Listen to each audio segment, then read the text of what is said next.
ecos da eternidade no coração humano. O chamado silencioso. Desde os primórdios, quando o sopro divino infundiu vida no barro e a estrela da manhã cantou sobre a criação, há um anseio profundo, um eco persistente no coração de cada ser humano. Não é a fome por pão nem a sede por água, mas uma fome e uma sede que transcendem o físico, que apontam para algo além do visível, além do tangível. É a busca por significado, por propósito, por um lar que a alma reconhece, mas que os olhos ainda não viram. Em meio ao tumulto do mundo, ao clamor das vozes e à pressa dos dias, esse chamado silencioso persiste. Uma melodia antiga que sussurra sobre a eternidade e sobre o amor que teceu o universo. É a voz do Criador, que em sua infinita sabedoria plantou em nós a semente da eternidade, para que jamais nos contentássemos com o efêmero, mas sempre buscássemos o que é perene, o que é verdadeiro, o que é divino, o alvorecer da criação e a semente da eternidade. No princípio, não havia forma nem vazio, apenas a palavra. E a palavra era Deus, e a palavra estava com Deus. Pelo seu comando, a luz irrompeu das trevas, e o caos deu lugar à ordem. As estrelas foram penduradas no firmamento como joias cintilantes. Os oceanos rugiram em seus leitos designados, e a terra vestiu-se de verde, brotando vida em cada canto. Cada criatura, desde o menor inseto até a mais majestosa baleia, foi tecida com um propósito, um reflexo da glória e da imaginação do Criador. Mas no ápice de sua obra, Deus fez algo singular. Não apenas formou o homem do pó da terra, mas soprou em suas narinas o fôlego da vida, e o homem tornou-se alma vivente. Nesse sopro, não apenas a vida biológica foi concedida, mas uma centelha divina, uma semente de eternidade, foi plantada. O homem foi feito à imagem e semelhança de Deus, dotado de razão, emoção e, acima de tudo, de livre arbítrio. Ele foi colocado em um jardim de delícias, um santuário de comunhão, onde a voz de Deus ecoava na brisa da tarde. A relação era pura, a presença era constante, e o propósito era claro: viver em harmonia com o Criador, refletindo sua glória e desfrutando de sua bondade. A semente da eternidade, então, era a capacidade de conhecer a Deus, de amá-lo e de viver em sua presença para sempre.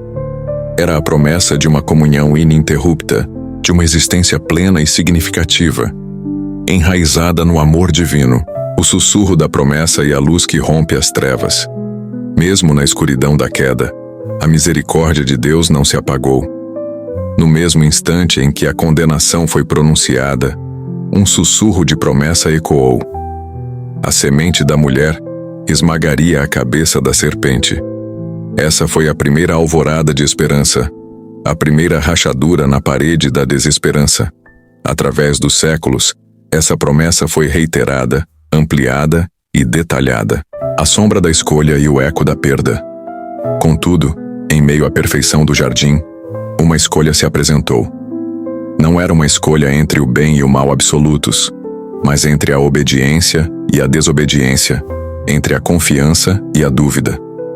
A voz da serpente, sutil e enganosa, sussurrou mentiras que plantaram a semente da desconfiança no coração humano. Será que Deus disse realmente? Essa pergunta aparentemente inocente abriu a porta para a tragédia. A tentação não era apenas sobre um fruto proibido, mas sobre a autonomia, sobre a busca por um conhecimento que separaria o homem de seu Criador.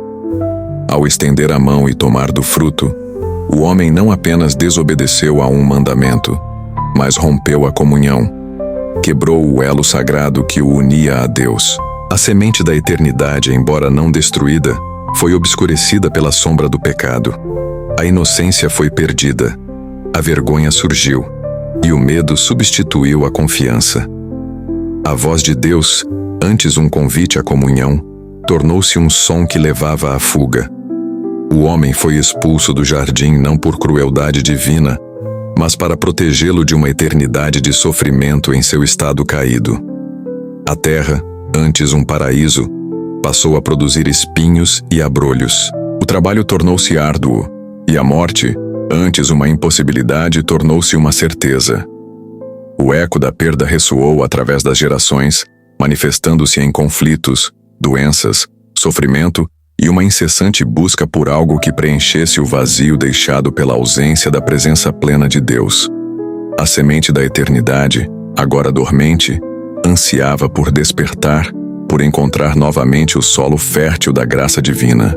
Profetas ergueram suas vozes, reis e sacerdotes apontaram para um futuro redentor.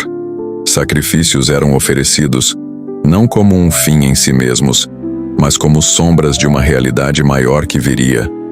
A lei foi dada, não para justificar o homem, mas para revelar a profundidade de sua necessidade e a santidade de Deus. E então, no tempo determinado, quando a escuridão parecia mais densa e a esperança mais fraca, a luz irrompeu. Não em um palácio real, mas em uma manjedoura humilde. Não com o clangor de espadas, mas com o cântico de anjos. Jesus, o Verbo encarnado, o Filho de Deus, veio ao mundo. Ele não veio para condenar, mas para salvar. Ele não veio para julgar, mas para redimir. Em sua vida ele demonstrou o amor perfeito de Deus, curando os enfermos, alimentando os famintos, consolando os aflitos e perdoando os pecadores. Ele viveu uma vida sem pecado, a única vida que poderia satisfazer as exigências da justiça divina.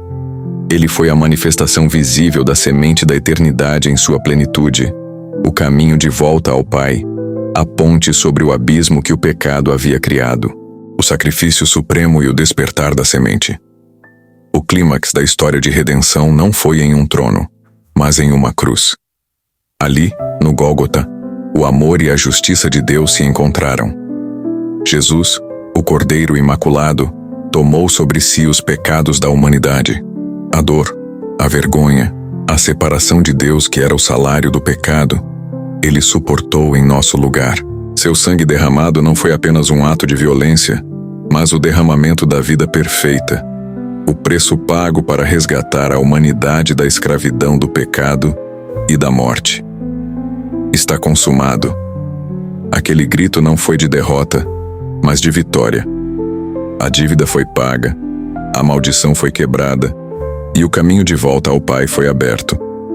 Mas a história não termina na cruz. 3 dias depois, a pedra foi removida, o túmulo estava vazio, e Jesus ressuscitou dos mortos. A ressurreição é a prova irrefutável de que a morte não tem a última palavra, de que o pecado foi vencido, e de que a promessa de vida eterna é real. É a garantia de que a semente da eternidade, plantada em nós, pode ser despertada novamente. Pela fé em Jesus, pelo reconhecimento de seu sacrifício e de sua ressurreição, a comunhão com Deus é restaurada. O Espírito Santo, o Consolador, é enviado para habitar em nós, selando-nos para o dia da redenção. A semente da eternidade, antes dormente, agora brota, e a vida de Deus começa a fluir em nós, transformando-nos de dentro para fora. A nova criação e a jornada da transformação. Com a semente da eternidade despertada e a vida de Deus fluindo em nós, uma nova jornada se inicia. Não é uma jornada de perfeição instantânea, mas de transformação contínua. Somos chamados a viver não mais segundo a carne, mas segundo o Espírito. Isso significa um processo diário de renovação da mente, de abandono dos velhos hábitos e de adoção de uma nova maneira de viver, alinhada com a vontade de Deus. A palavra de Deus torna-se nosso alimento, a oração, nossa respiração, e a comunhão com outros crentes, nosso sustento. Enfrentaremos desafios, tentações e provações, pois o mundo ainda jaz no maligno, e nossa carne ainda luta contra o Espírito. Mas não estamos sozinhos. O Espírito Santo nos capacita, nos guia e nos consola. A fé torna-se nossa armadura, a esperança, nossa âncora, e o amor, nossa bandeira. Somos chamados a ser luz no mundo, sal na terra, testemunhas vivas do poder transformador de Deus. Nossa vida, antes marcada pela busca incessante e pelo vazio, agora transborda de propósito e significado. A semente da eternidade, que brotou, agora cresce, produzindo frutos de justiça, paz e alegria. A jornada da transformação é a jornada de se tornar cada vez mais semelhante a Cristo, refletindo sua imagem e glória em cada aspecto de nossa existência. É a antecipação da plenitude que virá, quando veremos a Deus face a face, o lar eterno e a plenitude da promessa. A jornada terrena, por mais longa que seja, é apenas um prelúdio para a eternidade.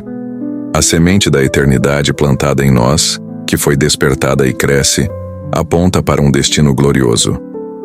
Haverá um dia em que toda lágrima será enxugada, toda dor cessará, e a morte será engolida na vitória.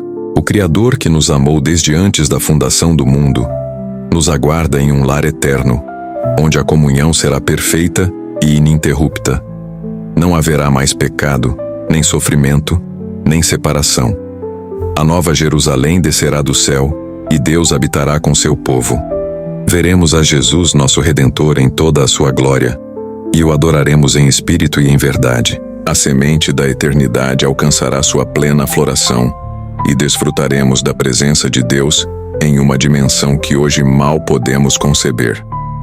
Essa é a esperança que nos sustenta em meio às tribulações, a promessa que nos impulsiona a perseverar. É a certeza de que a vida não termina no túmulo, mas se transforma em uma glória indizível. É a consumação do plano de redenção de Deus, o cumprimento de cada promessa, a realização de cada anseio da alma. O lar eterno não é apenas um lugar, mas um estado de ser, de plena comunhão com o amor que nos criou e nos redimiu. O convite da vida. Amados ouvintes, a jornada da alma é uma realidade para cada um de nós. A semente da eternidade, plantada pelo Criador, anseia por despertar e florescer em sua plenitude. O eco da perda ainda ressoa, mas o sussurro da promessa, manifestado em Jesus Cristo, é mais poderoso. Ele é o caminho, a verdade e a vida. Ele é a luz que rompe as trevas, o sacrifício que nos redime e a esperança que nos conduz ao lar eterno.